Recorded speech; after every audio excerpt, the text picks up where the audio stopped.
اعوذ باللہ من الشیطان الرجیم بسم اللہ الرحمن الرحیم الحمد للہ الذی تحیرت العقول والافہام فی کبریاء ذاتہ ودل علی وحدانیتہ نظام و مصنوعاتہ الصلاۃ والسلام وتحیۃ والاکرام علی اشرف المقربین وقدوۃ النبیین سیدنا و مولانا ابی القاسم محمد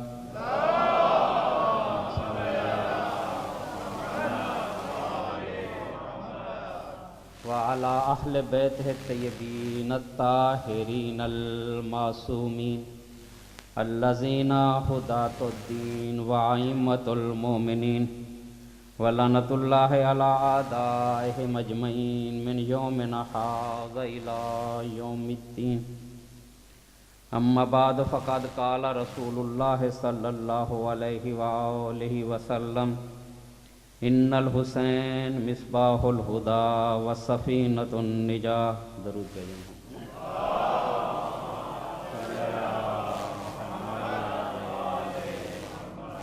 خاندان زہرا پہ ایک دفعہ پھر بلند آواز سے درود بھیجیے گا۔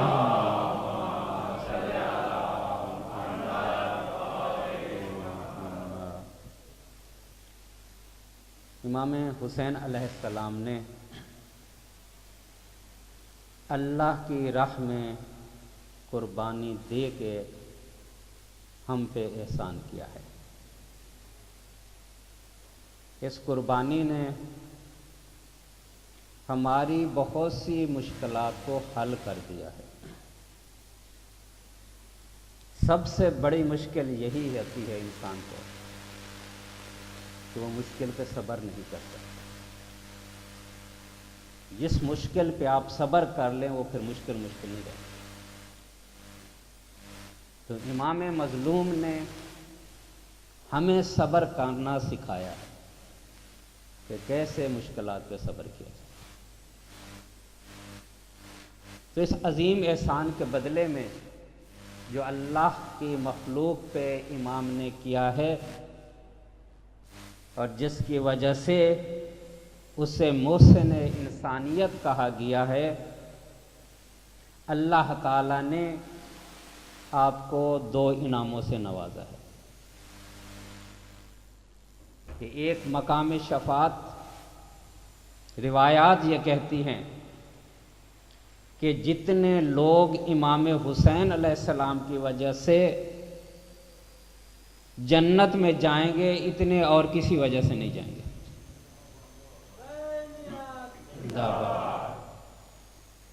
یعنی وہ مقام شفاعت، وہ ایسا درجہ حسین کو ملا ہے لا ینالھا احد من الناس، یعنی رسول خدا یہ کہہ رہے ہیں جنہیں شافع امم کہا جاتا ہے کہ حسین کے پاس ایسا درجہ ہے کہ انسانوں میں سے کسی کو نہیں ملا۔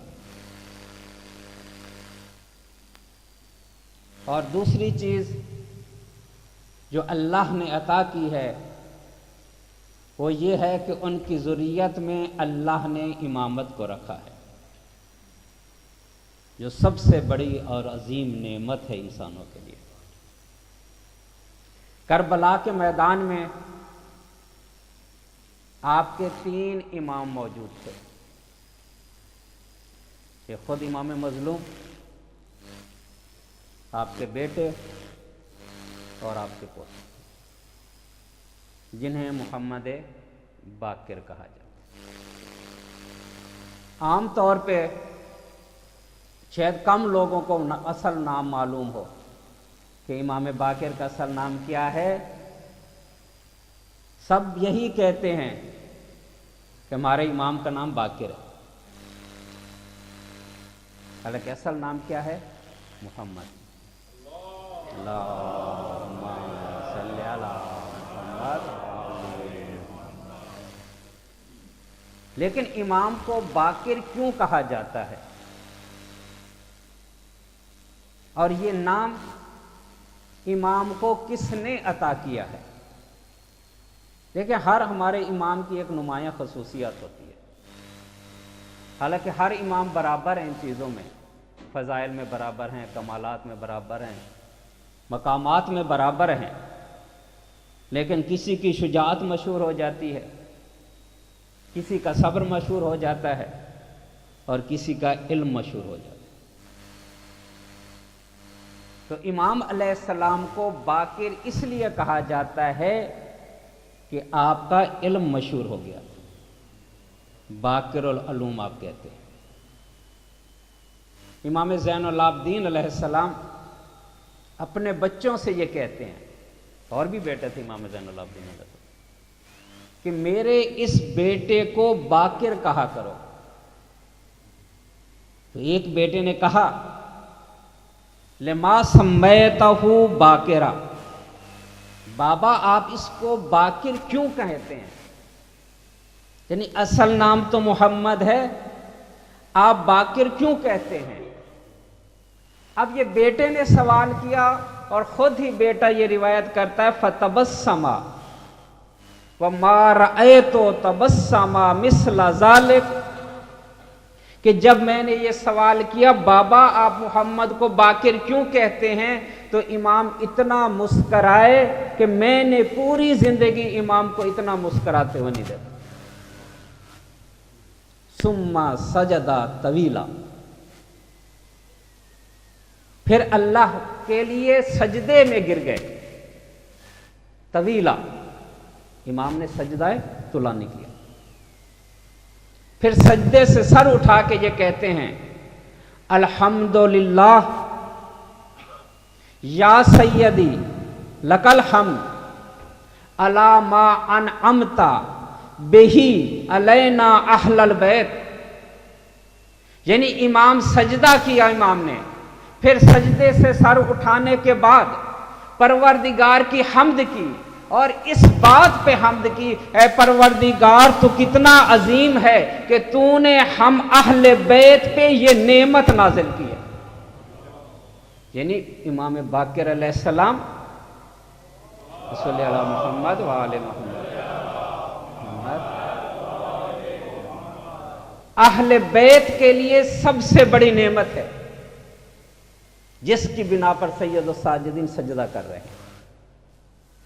وَيُعِيدُ تَكْرَارًا، امام نے ایک دفعہ سجدہ نہیں کیا، یعنی اسی بار پہ بار بار سجدہ کرتے تھے، اور سجدہ کرنے کے بعد اللہ کا شکر ادا کرتے تھے کہ پروردگار تو نے یہ اتنی عظیم نعمت ہمیں عطا کی ہے۔ ویسے امام سید الساجدین بہت سجدہ کرتے تھے۔ سید کا مطلب کیا ہے؟ سردار، یعنی سجدہ کرنے والوں کا سردار۔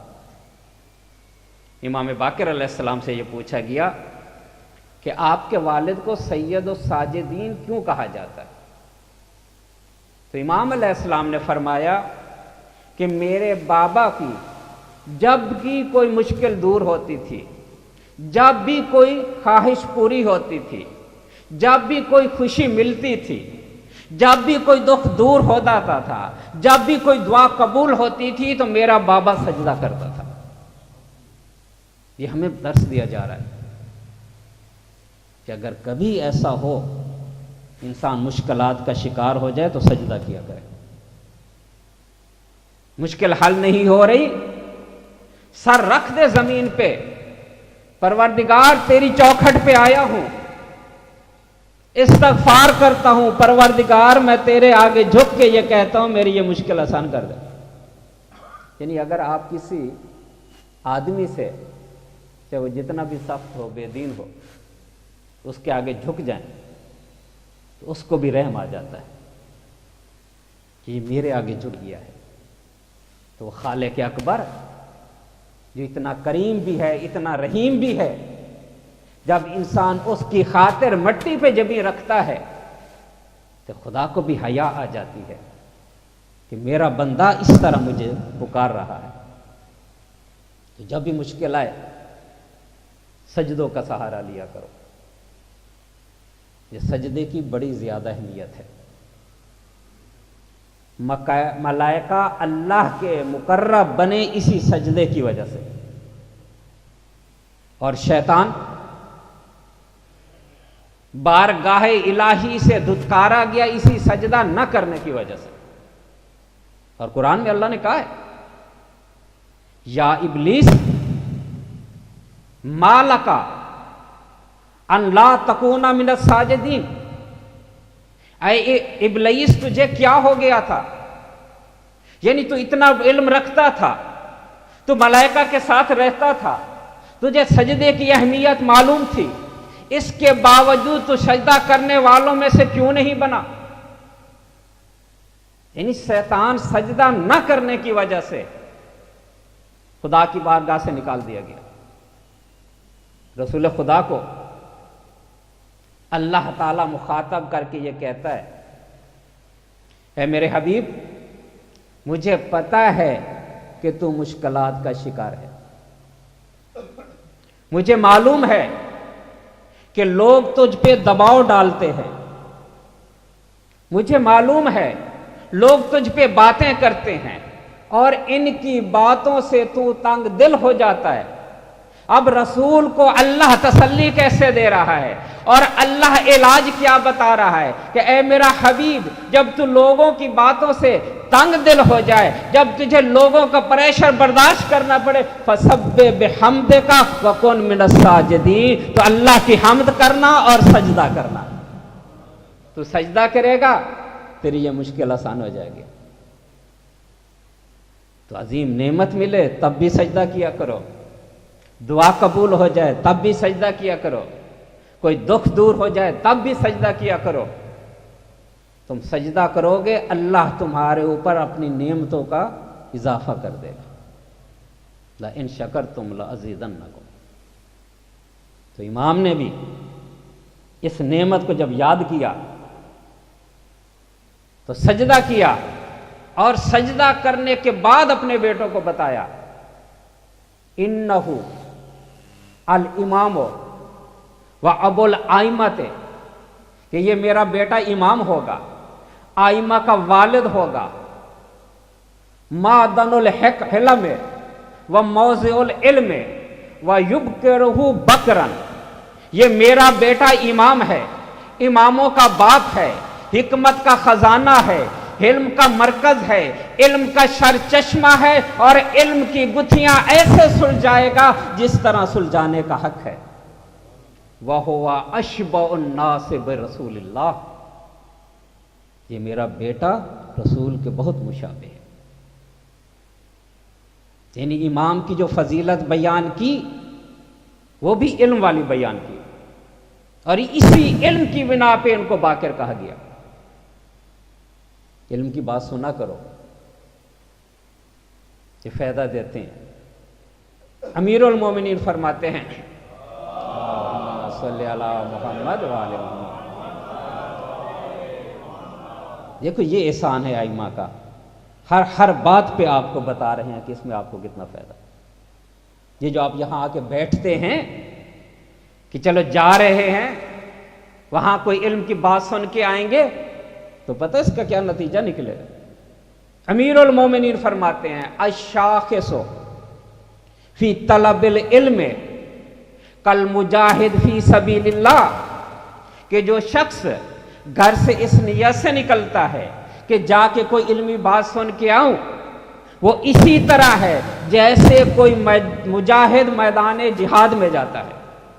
ان العلم طلب العلم فریضۃ علی کل مسلم، علم کا طلب کرنا ہر مسلمان کا فرض ہے۔ وَكَمْ مِن مُؤْمِنٍ يَخْرُجُ لِطَلَبِ الْعِلْمِ لَا يَرْجَعُ إِلَّا، یہ امیر المومنین یہ فرما رہے ہیں کہ بہت سے مومن ایسے ہیں جو گھروں سے نکلتے ہیں تاکہ جا کے مسجد میں یا امام بارگاہ میں یا کسی مدرسے میں جا کے کوئی علمی بات سن کے آئیں۔ امیر المومنین یہ فرما رہے ہیں کہ جب وہ نکلتا ہے اور واپس نہیں پلٹتا، لیکن جب پلٹتا ہے اس طرح ہوتا ہے جیسے ماں کے پیٹ سے ابھی جنم لیا۔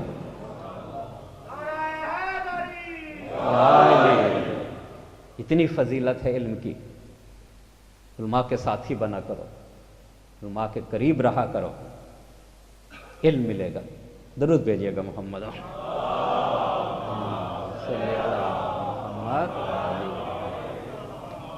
تو یہ میرا بیٹا بڑے بڑے مسائل حل کرے گا، علم کی ایسی گچھیاں سلجھائے گا جو کسی کے پاس بھی حل ہونے کے لیے نہیں ہے. عبداللہ ابن عمر ان کے غلام نافع، بڑا پڑھا لکھا آدمی تھا، اس لیے حکمران وقت اس کو ساتھ رکھتے تھے کہ اس کے علم سے فائدہ اٹھائیں گے. یہ حشام بن ملک کے ساتھ خانہ کعبہ میں موجود ہے کہ دیکھتا ہے کہ ایک جوان ہے اور اس کے گرد لوگوں کا مجمع ہے. کیا شان ہے امام کی، یعنی کعبہ میں بیٹھے ہیں، کعبہ کی بجائے لوگوں نے اس کو گھیرا ہوا ہے اور اپنے مسائل پوچھ رہے ہیں. اس کو تعجب ہوا کہ لوگ کعبہ میں بیٹھ کے بجائے کعبہ کی طرف متوجہ ہونے کے اس جوان کے پاس بیٹھے ہوئے ہیں. تو یہ حشام سے کہتا ہے یہ کون ہے جس کے پاس یہ بیٹھے ہیں؟ وہ کہتا ہے ھذا نبی اہل کوفہ. طنزاً اس نے کہا، کیونکہ ہم ائمہ کے فضائل بہت بیان کرتے ہیں. کہتا ہے یہ کوفہ والوں کو چونکہ شیعہ کہتے تھے، یعنی یہ اہل کوفہ اس کو اپنا نبی کہتے ہیں. طنزاً اس نے کہا. یہ نافع کہتا ہے کہ میرے پاس ایسے سوال ہے کہ جس کا جواب یا نبی دے سکتا ہے، یا نبی کا وصی دے سکتا ہے، یا نبی کا بیٹا دے سکتا ہے. تو حشام کہتا ہے جا پوچھے اس سے، اگر تو شرمندہ کر سکتا ہے تو کر اس کو. لیکن لالچ بھی دے رہا ہے کہ اگر تو اس جوان کو شرمندہ کر دے تو مجھے اتنا انعام بھی دوں گا. تو یہ نافع آگے بڑھا، لوگ اپنے مسائل پوچھ رہے ہیں، یہ دیکھتا رہا. جب لوگ ہٹ گئے تو یہ کہتا ہے یا محمد ابن علی انی عرفت الانجیل والتوراۃ والزبور والقرآن وعرفت احکامها وحلالها وحرامها. یعنی پہلے نفسیاتی دباؤ ڈالنے کی کوشش کر رہا ہے. کیا جوان، میں انجیل بھی پڑھا ہوا ہوں، میں تورات بھی پڑھا ہوا ہوں، میں قرآن بھی پڑھا ہوا ہوں، اور مجھے ان کے مسائل بھی معلوم ہیں. یعنی یہ پہلے کہا. پھر کہتا ہے کہ میرے پاس ایک سوال ہے، تو اس کا جواب دے سکتا ہے؟ امام نے کہا سوال نہیں، پوچھو. کہتا قرآن میں اللہ اپنے حبیب کو مخاطب کر کے یہ کہہ رہا ہے وَاسْأَلْ مَنْ أَرْسَلْنَا مِنْ قَبْلِكَ مِنْ رُسُلِنَا، کہ میرے حبیب ان رسولوں سے سوال کر، ان نبیوں سے سوال کر جن کو ہم نے تو اس سے پہلے بھیجا ہے. یہ سوال ہے. اے جوان مجھے یہ بتا، کم بین عیسیٰ و محمد سنہ، کہ محمد اور عیسیٰ کے درمیان کتنا فاصلہ ہے؟ یعنی حضرت رسول عربی حضرت عیسیٰ کے کتنے سال بعد آئے؟ امام علیہ السلام فرماتے ہیں تیرے نظریے کے مطابق بتاؤں یا جو حق ہے وہی بتاؤں؟ کہتا دونوں بتاؤ. امام کہتے ہیں تیرے نظریے کے مطابق، تیرے عقیدے کے مطابق رسول خدا اور حضرت عیسیٰ کے درمیان 700 سال کا فاصلہ ہے، اور حقیقت یہ ہے کہ 500 سال کا فاصلہ ہے.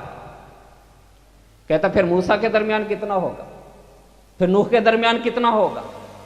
یعنی جب آخری نبی جو عیسیٰ ہیں اور ان کے اور حضرت رسول کے درمیان 500 سال کا فاصلہ ہے، تو پھر موسیٰ تو اس کے بھی بعد سے ہیں، حضرت نوح اور حضرت آدم تو اس کے بھی بعد سے ہیں. پھر اللہ اپنے حبیب سے کیسے کہہ رہا ہے کہ ان نبیوں سے سوال کر؟ جب وہ تو اتنا عرصہ پہلے گزر گئے. اب کوئی عام آدمی ہوتا تو واقعی چکرا جاتا کہ کیسے رسول سوال کرے، انہیں تو دنیا سے گئے ہزاروں سال ہو گئے، لیکن آگے وہ تھا جو علم الاولین والآخرین کا وارث تھا، جو اللہ سے علم لے کے آیا تھا۔ فوراً امام نے آیت پڑھی، سبحان الذی اسری بعبدہ لیلا من المسجد الحرام الی مسجد الاقصی الذی بارکنا حولہ لنریہ آیاتنا، کہ پاک و پاکیزہ ہے وہ ذات جس نے اپنے بندے کو راتوں رات مسجد اقصی تک پہنچا دیا۔ کیوں پہنچایا؟ اس برکت والی زمین پہ معراج پہ اللہ کیوں لے کے گیا؟ لنریہ آیاتنا، تاکہ اسے اپنی آیات دکھائے۔ ومن آیاتہ ان حشر اللہ الاولین والآخرین من النبیین، اور اللہ نے جو آیات دکھائیں، اللہ نے جو اپنی نشانیاں دکھائیں، ان نشانیوں میں سے ایک نشانی یہ تھی کہ اللہ نے سارے نبیوں کو جمع کیا اور جبرائیل سے کہا آذان دو، جبرائیل نے آذان دی، جبرائیل سے کہا اقامت کہو، جبرائیل نے اقامت کی، وقال فی اذانہ وفی اقامتہ حی علی خیر العمل، حی علی خیر العمل۔ اب جبرائیل نے ایک صدا لگائی کہ لوگ اچھے عمل کی طرف آ جاؤ، اے نبیوں اچھے عمل کی طرف آ جاؤ، تو تمام نبی جمع ہو گئے۔ رسول خدا نے نماز پڑھائی، جب نماز پڑھا چکے تو اس وقت جبرائیل نے کہا کہ تیرا رب کہتا ہے فاسأل، اے میرے حبیب ان سے پوچھ کہ اللہ نے تمہیں کیوں بھیجا تھا۔ تو ربی نے پوچھا کہ تمہیں کیوں بھیجا تھا، تو سب نے مل کے کہا ہمیں توحید کے لیے بھیجا تھا، ہمیں اس لیے بھیجا تھا کہ ہم اللہ کی وحدانیت کی گواہی دیں، تیرے رسالت کی گواہی دیں، اللہ کی توحید کو قائم کریں، تیری ولایت کا اقرار کریں۔ یہ اس وقت اللہ نے ہمیں بھیجا تھا، اور رسول ان سے پوچھ رہے ہیں اے نافع، یہ اس وقت کی بات ہے جب ربی معراج پہ گئے تھے، اور اس وقت سامنے سارے نبی تھے، اور نبی پوچھ رہا تھا تمہیں کس نے بھیجا؟ کہتا ہے واللہ قد صدقتا، خدا کی قسم تو سچ کہہ رہا ہے، انتم ورثۃ الاولیاء وورثۃ الانبیاء۔ آگے وہ کیا کہتا ہے؟ انی قد قرأت اسمک فی التوراۃ والانجیل وقرآن، خدا کی قسم تو سچ کہہ رہا ہے، اور میں اقرار کرتا ہوں کہ میں نے تیرا نام انجیل میں بھی پڑھا ہے، تورات میں بھی پڑھا ہے۔ یہ ہے امام۔ یہاں ایک بات آگئی تو بتا دو، یا آپ اذانیں سنتے ہیں، کچھ اذانوں میں حی علی خیر العمل کی آواز آتی ہے، کچھ اذانوں میں نہیں آتی۔ بہت سی اذانیں آپ سنتے ہیں، کچھ لوگ حی علی خیر العمل کہتے ہیں، کچھ حی علی خیر العمل نہیں کہتے۔ اس کی وجہ کیا ہے کہ بعض لوگ اعلان کر رہے ہوتے ہیں حی علی خیر العمل، لوگوں اچھے عمل کی طرف آؤ، اور بعض لوگ اس کو اعلان کر رہے نہیں کرتے بلکہ انکار کر رہے ہوتے ہیں، اس کو چھپا رہے ہوتے ہیں۔ وجہ کیا ہے؟ یہ جملہ ایسا ہے جو ایک ایسی چیز کی طرف اشارہ کرتا ہے جس پہ تمام اعمال کی قبولیت کا دار و مدار ہے۔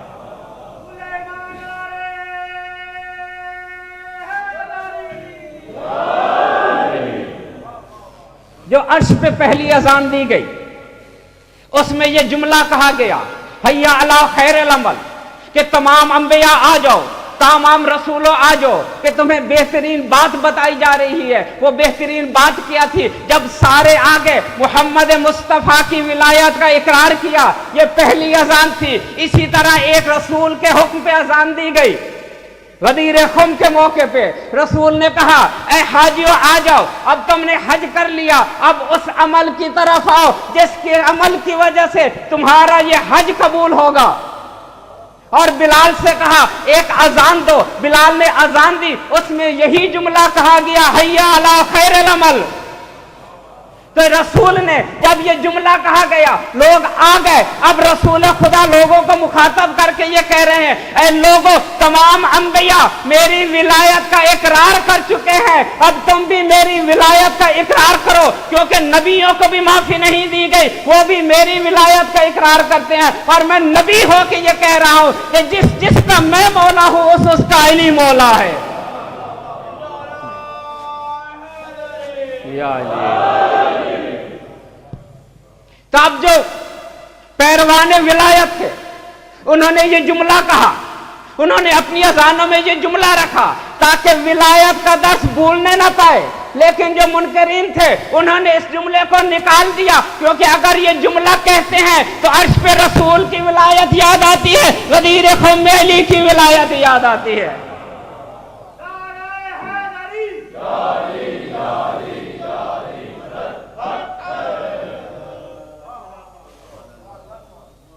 ضرور بھیجیے گا محمد وانے.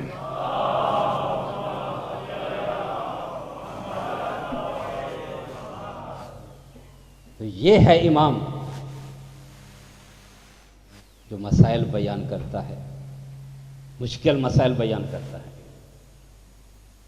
جابر ابن عبداللہ انصاری, تھوڑا سا آگے آ جائیں, پیچھے والوں کو مشکل ہو رہی ہے.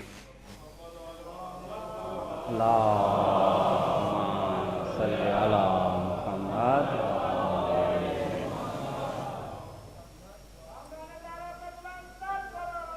اللہم صلی علی محمد. رسول خدا اپنے صحابی جابر ابن عبداللہ سے کہتے ہیں اے جابر خدا تجھے بڑی عمر دے گا, تیری ملاقات میرے بیٹے سے ہوگی.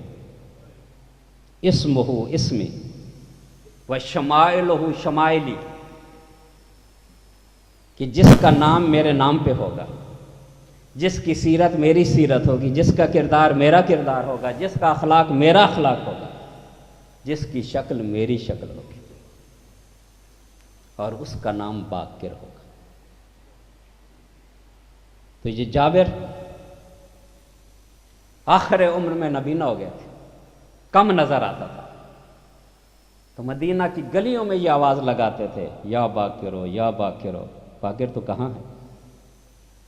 ایک دن انہیں مدینہ میں ایک بچہ جاتا ہوا نظر آیا, پیچھے کے دیکھ کے کہتا ہے چال تو رسول خدا والی ہے.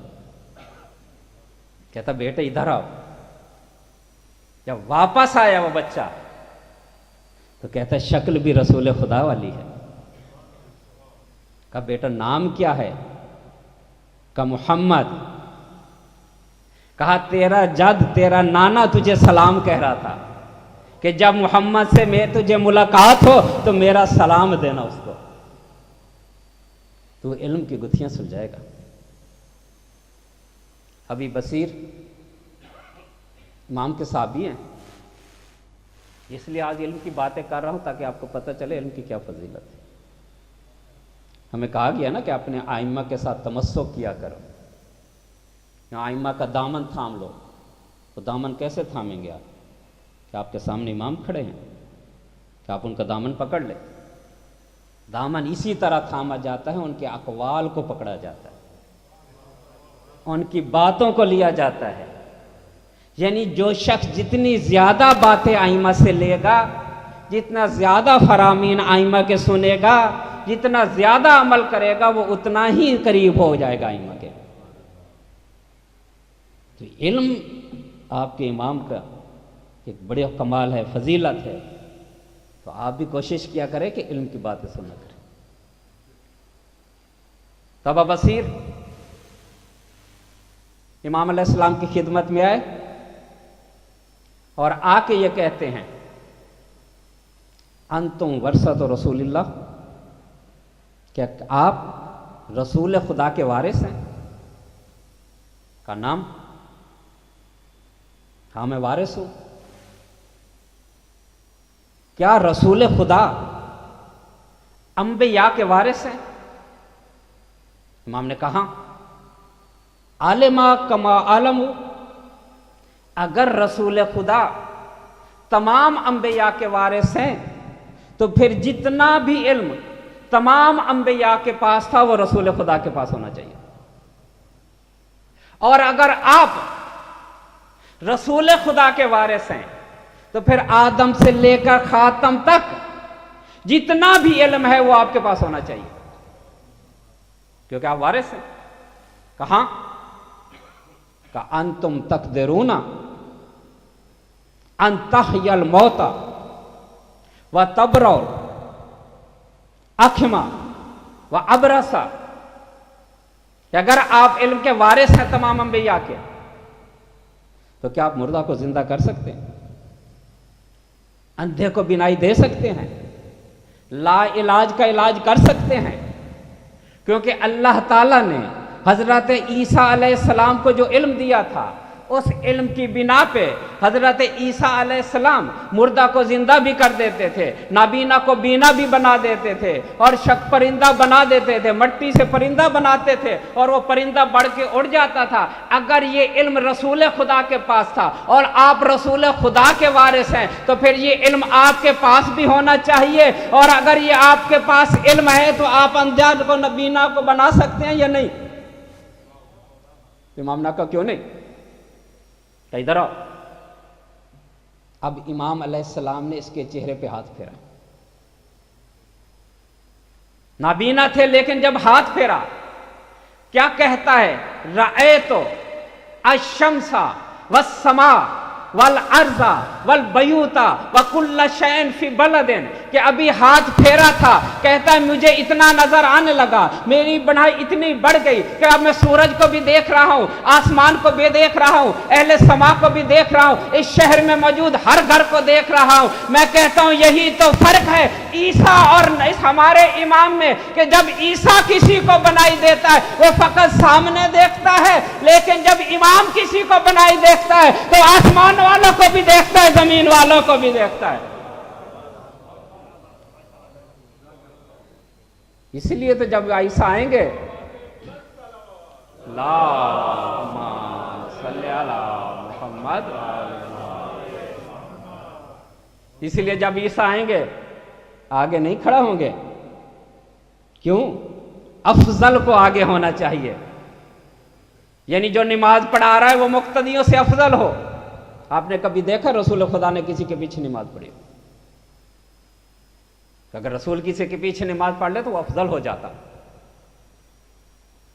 تب جب امام زمانہ تشریف لائیں گے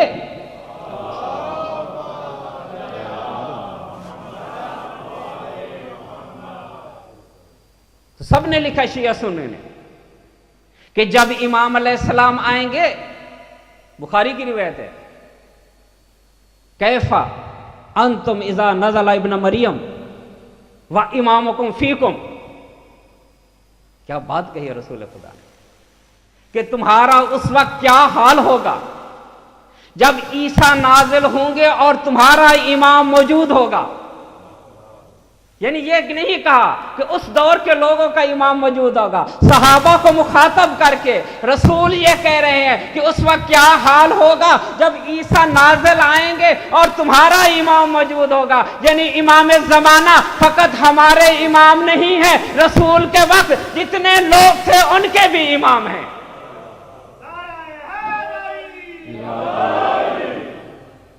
تو عیسیٰ آئیں گے تو امام کے زمانے کے پیچھے نماز پڑھیں گے. جتنے امام ہیں وہ افضل ہیں انبیاء سے، ہر لحاظ سے افضل، علم ان کا زیادہ. دیکھیں جو فضائل بیان کیتے ہیں جاتے ہیں ان سے انکار مت کیا کرو. بات سمجھ میں نہ بھی آئے چپ کر جایا کرو. بعض لوگ انکار کرتے ہیں یہ کیسے ہو سکتا.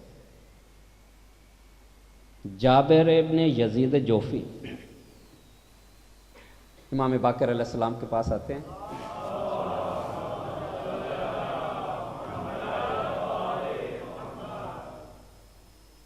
کیا کہا؟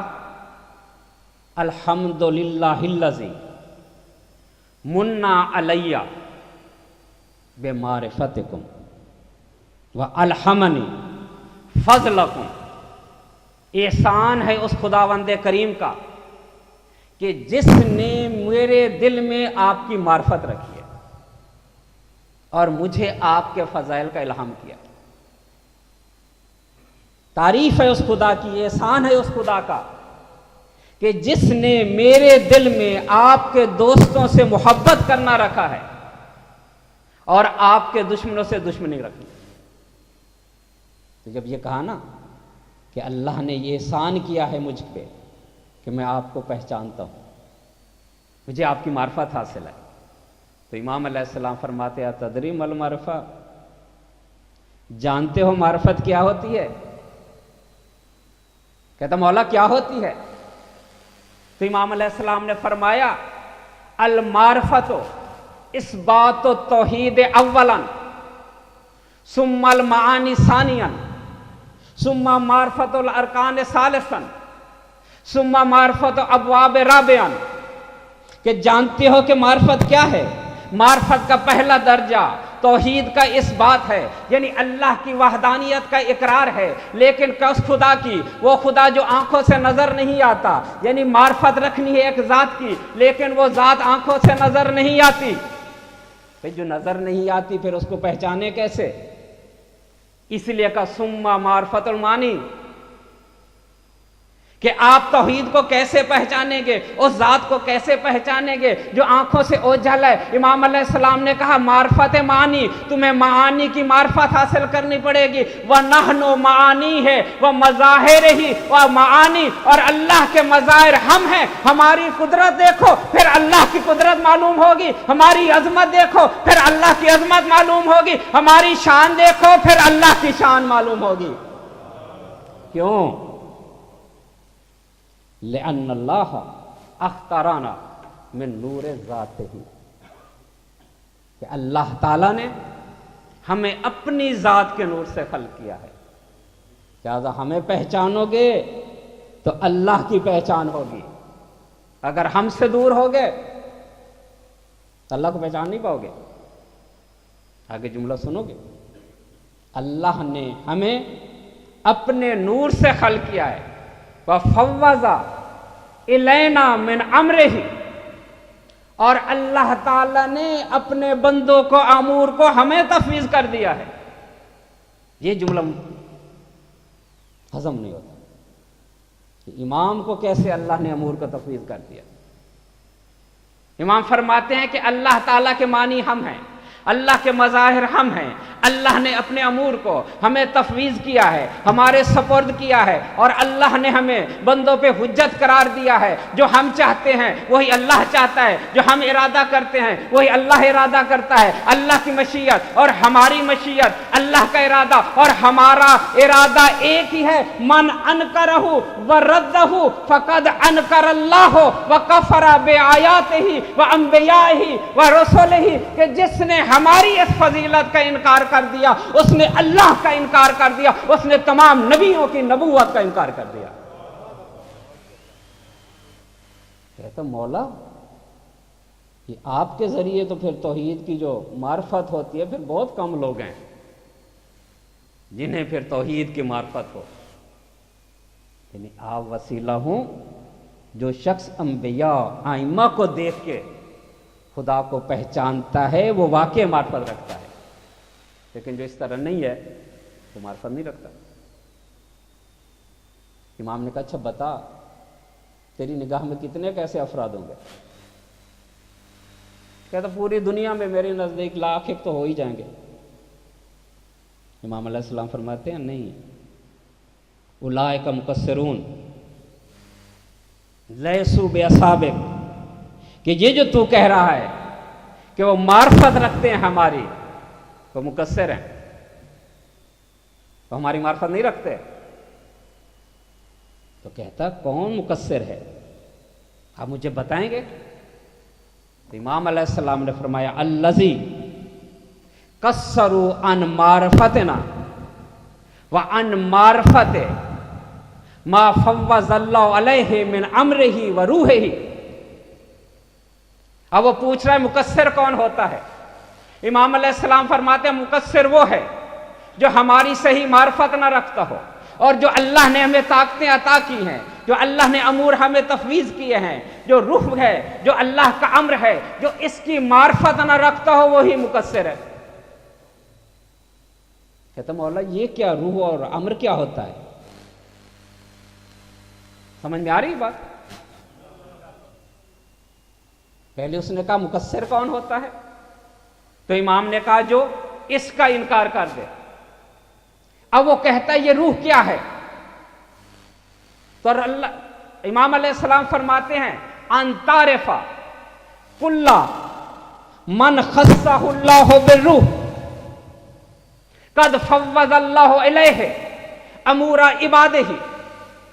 کہ یہ اللہ جب کہہ رہا ہے کہ روح کی پہچان کیا ہے کہ جب اللہ کسی آدمی کے ساتھ روح کو مخصوص کر دیتا ہے پھر اللہ اپنے امور اس کے حوالے کر دیتا ہے. اس کا نتیجہ کیا ہوتا ہے؟ وہ ہر چیز کو جان لیتا ہے، وہ دلوں کے رازوں کو بھی پہچان لیتا ہے، وہ گزشتہ باتوں کو بھی جانتا ہے، وہ آنے والے واقعات کو بھی جانتا ہے. یعنی جس کے ساتھ روح مل جائے وہ تمام چیزوں کا عالم ہو جاتا ہے اور اس کے قبضہ قدرت میں ہر چیز آ جاتی ہے. وہ چاہے تو مردہ کو زندہ کر دے، چاہے تو زندہ کو مردہ کر دے.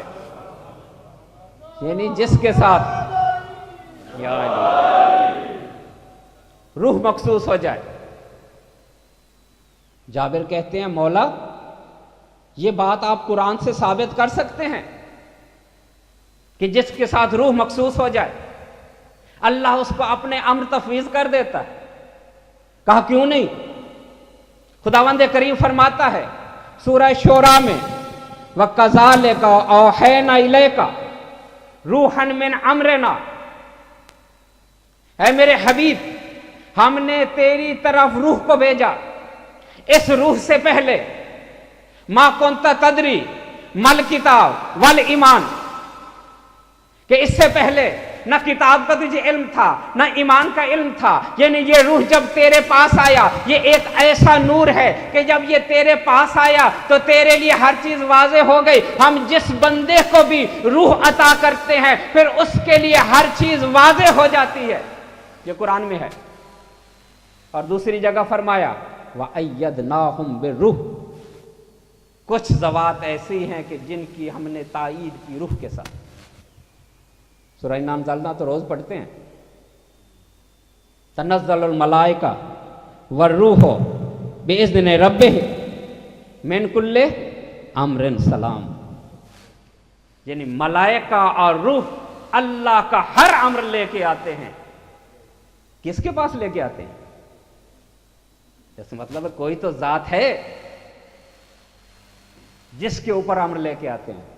یہ مجھے واقعہ یاد آ گیا. حضرت عمر اور حضرت ابوبکر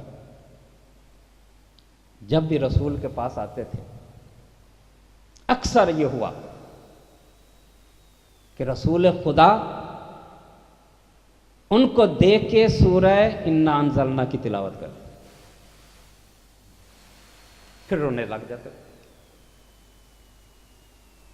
یہ پوچھتے تھے کیا وجہ ہے کہ جب آپ ہمیں دیکھتے ہیں تو سورہ قدر کی تلاوت کیوں کرتے ہیں؟ تو رسول خدا نے فرمایا یہ بتاؤ یہ جو ملائکہ اور روح نازل ہوتے ہیں یہ کس پہ آتے ہیں؟ آپ پہ آتے ہیں. سارا امر لے کے آپ کے پاس آتے ہیں. تو رسول خدا نے فرمایا کیا میرے پاس ماہ مبارک نہیں ہوگا؟ کیا میرے بعد شب قدر نہیں ہوگی؟ کہا کیوں نہیں ہوگی؟ شب قدر آئے گی جب ماہ مبارک آئے گا تو شب قدر آئے گا. جب شب قدر آئے گی تنزل الملائکۃ والروح تو پھر یہ ملائکہ اور روح نازل ہوں گے یا نہیں؟ کہتے ہاں نازل ہوں گے. کہا کس پہ نازل ہوں گے؟ کہا یہ تو ہمیں پتہ نہیں. یہ تو پتہ چل گیا کہ ماہ مبارک بھی آئے گی، شب قدر بھی آئے گا، ملائکہ بھی آئیں گے، روح بھی آئیں گے. نازل کس پہ ہوں گے؟ رسول خدا نے امیر المومنین کو اٹھا کے کہا میرے بعد اس پہ نازل ہوں گے.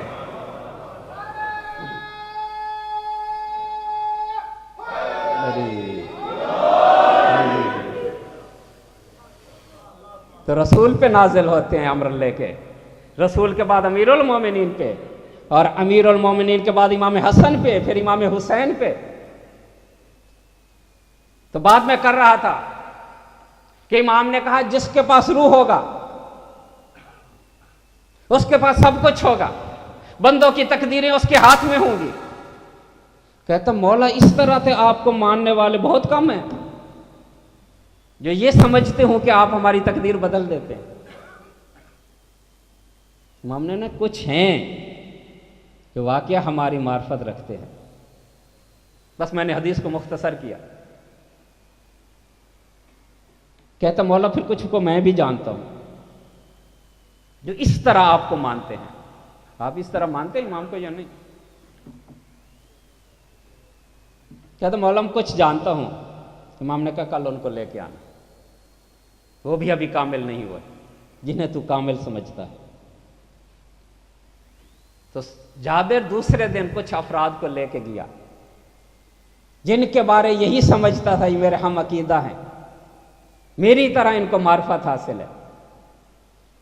امام علیہ السلام کی خدمت میں آیا، اب وہ سامنے بیٹھے ہیں، امام ان سے سوال کر رہے ہیں کہ اللہ کی قدرت کو تسلیم کرتے ہو؟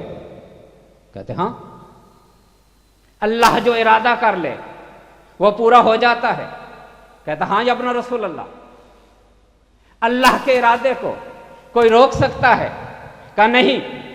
اب جابر مسکرائے کہ میں نہیں نبی سے کہتا تھا کہ یہ کامل ہیں، امام کے صحیح جواب دے رہے ہیں۔ امام نے کہا جس کا علم نہ ہو اتنی جلدی فیصلہ نہ کیا کرو۔ کہتا مولا جواب تو صحیح دے رہے ہیں۔ اب امام علیہ السلام نے ان سے کہا کہ یہ بتاؤ کہ اگر میں محمد اپنے باپ علی ابن حسین کی شکل میں آ سکتا ہوں، کیا میرا باپ علی میری شکل میں آ سکتا ہے؟ اب سب خاموش، کا جواب دو، خاموش۔ اتنے میں امام سجاد علیہ السلام تشریف لائے۔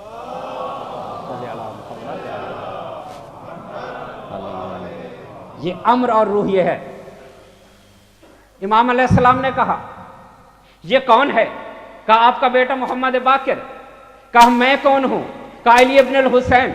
کہتے امام نے کچھ پڑھا، اب ہم نے دیکھا جہاں محمد باقر کھڑے تھے وہاں علی ابن حسین نظر آ رہے ہیں، جہاں علی ابن حسین کھڑے تھے وہاں محمد باقر نظر آ رہے ہیں۔ اب یہ حیران ہو گئے، سردے میں سر رکھا اور یہ کہنے لگے کہ ہم نے تسلیم کیا۔ تو اس وقت امام سجاد علیہ السلام کہتے ہیں لا تعجبوا عن قدرت اللہ انا محمد و محمد انا۔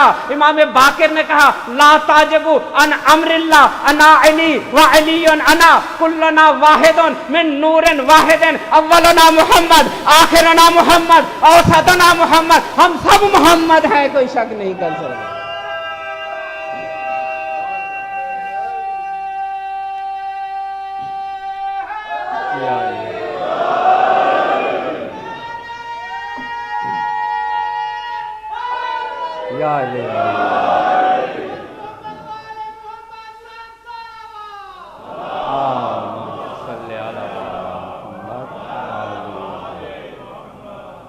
یہ طاقت ہے امام کی، یہ قدرت ہے امام کی، چونکہ مظہر الہی ہیں۔ اگر یہ طاقتیں نہ دکھاتے تو کیسے اللہ کی قدرت کا پتہ چلتا؟ کیونکہ اس کو تو ہم نے دیکھا ہوا نہیں ہے۔ امام باقر علیہ السلام کہتے ہیں میں اور میرا بابا مسجد نبوی میں بیٹھے ہیں کہ ایک ہمارا چاہنے والا آیا اور میرے بابا سے یہ کہتا ہے ہم آپ سے محبت کرتے ہیں، لیکن جو لوگ آپ سے محبت نہیں کرتے ہم نے دیکھا ان میں سے بہت سے ایسے ہیں جو ہم سے اچھے لگتے ہیں، انہی کی شکلیں ہم سے اچھی ہیں، ان کے پاس دولت ہم سے زیادہ ہے، پھر ہمیں آپ کے ماننے کا فائدہ کیا ہوا؟ ہم ان پہ کیا ترجیح رکھتے ہیں کہ ہم آپ کو مانتے ہیں، وہ آپ کو نہیں مانتے، لیکن ان کا حال ہم سے اچھا ہے۔ تو امام نے کہا کیا تو اس محبت کو دیکھنا چاہتا ہے، اس کا نتیجہ دیکھنا چاہتا ہے؟ کہتا ہے ہاں مولا۔ اب امام علیہ السلام نے اس کے چہرے پہ ہاتھ پھیرا، اب حیران ہو کے یہ کہتا ہے کہ مولا یہ کیا ہو گیا کہ یہ جو مسجد میں بیٹھے ہوئے انسان تھے، اب کوئی ریچھ نظر آ رہا ہے، کوئی خنزیر نظر آ رہا ہے، کوئی کتا نظر آ رہا ہے، بہت سے کم ایسے افراد ہیں جو انسانی شکلوں میں نظر آ رہے ہیں۔ تو امام نے کہا جو ہمیں مانتے ہیں وہ انسانی شکلوں میں ہے، جو ہمارا انکار کرتا ہے وہ جانوروں کی شکل میں ہے۔ جب میں نے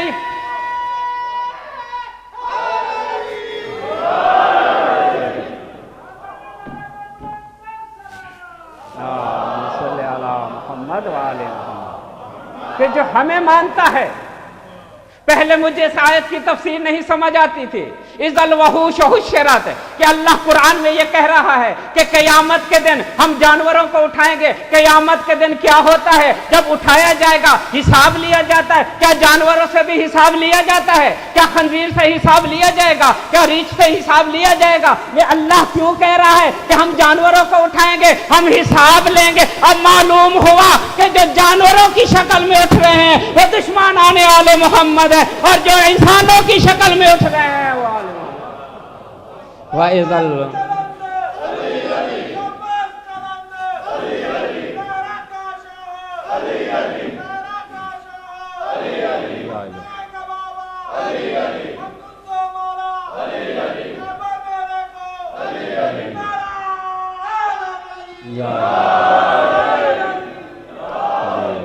اتنی طاقتیں ہیں ائمہ کے پاس، اتنے طاقتور ہاتھ، لیکن جب دین کی بات آتی ہے تو یہی ہاتھ آگے ہو جاتے۔